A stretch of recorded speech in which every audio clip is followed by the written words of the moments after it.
Hello bachon, let's read this question. The question says the increase in internal energy of 1 kg of water at 100 degrees Celsius when it is converted into steam at the same temperature and at 1 atm 100 kilopascal pressure will be the density of water and steam at 1000 kg per meter cube and 0.6 kg per meter cube respectively. The latent heat of vaporization of water is 2.25 into 10 raised to the power 6 joule per kilogram.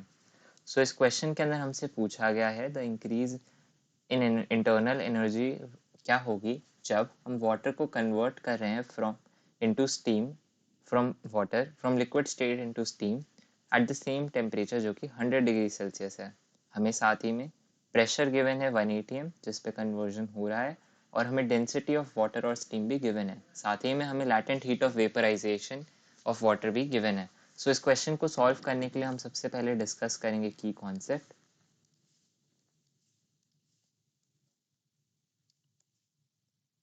की concept के अंदर सबसे पहला concept हम discuss करेंगे वो होगा density का।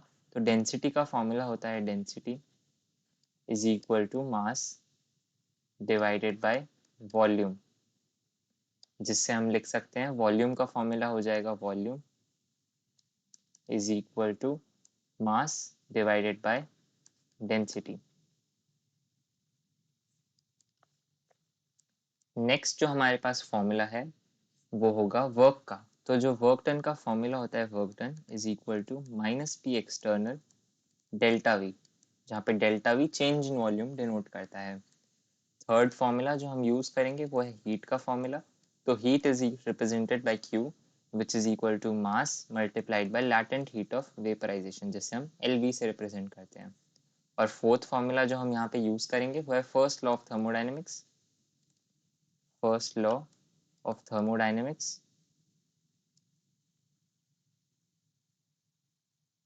तो जो फर्स्ट लॉ ऑफ थर्मोडाइनमिक्स है उसके अकॉर्डिंग होता है delta U is equal to Q यानी कि हीट प्लस वर्क डन यानी कि W. So delta U is equal to Q plus W. So अब हम वैल्यू सब्सटीट्यूट करेंगे और डेल्टा यू जो हमसे क्वेश्चन में पूछा गया हम उसे फाइंड करेंगे। तो सबसे पहले स्टेप के अंदर हम कैलकुलेट करेंगे वॉल्यूम ऑफ वाटर।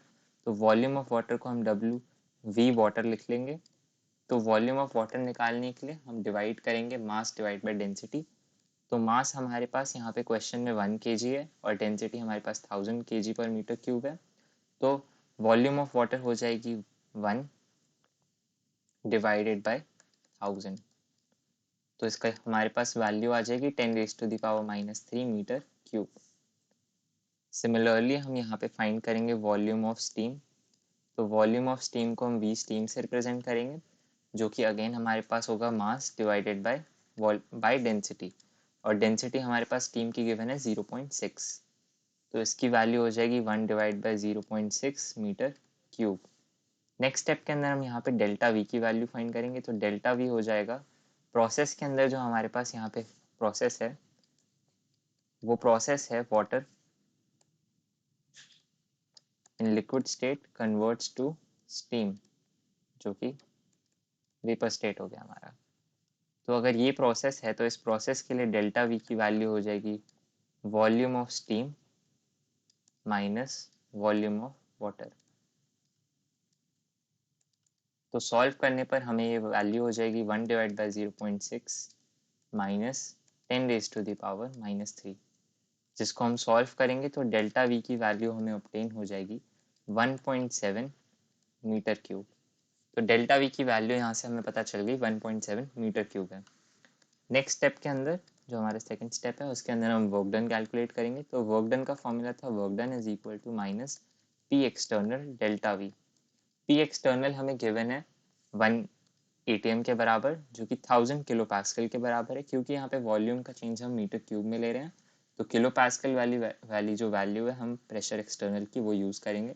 तो यहाँ पे वैल्यू हो जाएगा minus sign as it is आ जाएगा 100 मल्टीप्लाइड बाय 1000 किलो 1000 है क्योंकि किलो पास्कल गिवन है तो हम उस किलो को 1000 से रिप्रेजेंट करेंगे। तो 100 किलो पास्कल हो जाएगा 100 multiplied by 10 raise to the power 3 pascals. और डेल्टा वी की वॉल्यूम थी 1.7 मीटर क्यूब। तो सॉल्व करने पर ये वैल्यू हमें मिलेगी 1 point -1.7 multiplied by 10 raise to the power 5 joules. तो वर्क डन की वैल्यू होगी -1.7 into 10 raise to the power 5 joules.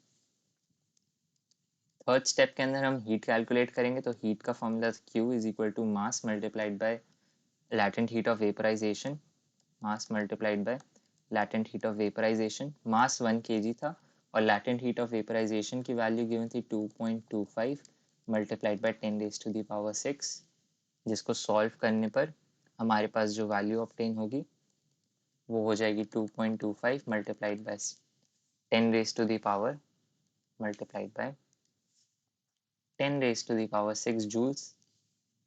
Next step के अंदर हम अपना first law of thermodynamics apply करेंगे, जिसके according delta U is equal to Q plus W. Q और डब्ल्यू की वैल्यू हम सॉल्व कर चुके हैं, हम बस सब्सटीट्यूट कर देंगे डायरेक्टली अब। तो 2.25 multiplied by 10 raise to the power 6 minus 1.7 multiplied by 10 raise to the power 5। Simplify करने के लिए यहाँ पे हम लिख सकते हैं 2.25 multiplied by 10 raise to the power 6 minus यहाँ पे हम 1.7 की जगह 0.17 लिख देंगे और 10 की पावर 6 ले लेंगे। तो 10 की पावर 6 नेक्स्ट स्टेप के अंदर कॉमन आ जाएगी, तो 2.25 minus 0.17 multiplied by 10 raise to the power 6 हमारे डेल्टा यू की वैल्यू हो जाएगी। कंप्लीटली सॉल्व करने पर डेल्टा यू की वैल्यू हमें मिलेगी 2.08 multiplied by 10 raise to the power 6 joules. अगर हम ऑप्शन से मैच करें तो ऑप्शन नंबर ए हमारा करेक्ट आंसर हो जाएगा। So the increase in internal energy is equal to option A 2.08 multiplied by 10 raised to the power 6 joules. So the final answer is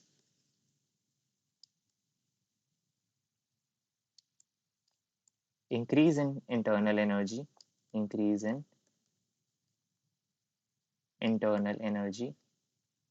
जो given है by delta U। तो delta U यानी कि increase in internal energy is equal to 2.08 multiplied by 10 raised to the power 6 joules. I hope you understood it well. Best of luck.